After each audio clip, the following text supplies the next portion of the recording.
میگن باهوشی ولی کلا 2 تا شخصیت متفاوت داری، در واقع 2 قطبی.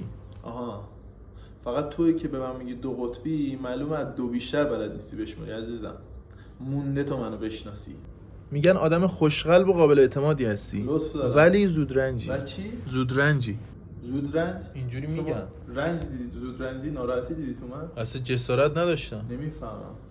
حال نکردم اصلا. من به میرم. خدا بی منظور بود. بی احترامی داری میکنی. یه لحظه وایس. میگن اعتماد به نفس بالایی دارین و شخصیتی خلاق، فقط یکم مغرورین. یکم مغرورم؟ چرا یکم؟ چیم کمه که بخواد غرورم کم باشه؟ ببین، به من میگن شیر غرور نداشته باشه کی داشته باشه؟ سلام. سلام. میگن شما آدم وسواسی و مبلتون کجه. یه لحظه بفرمایید راحت باشید.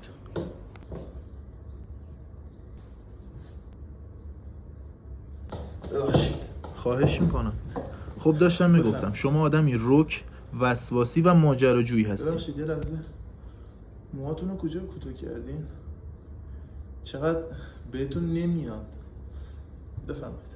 میگن شما مهربون، خیال پرداز و هنرمندین. ببین من یه اسفند ماهیم، خب 3 بار دماغم شکسته. خانومامونو عاشقانه دوست داریم.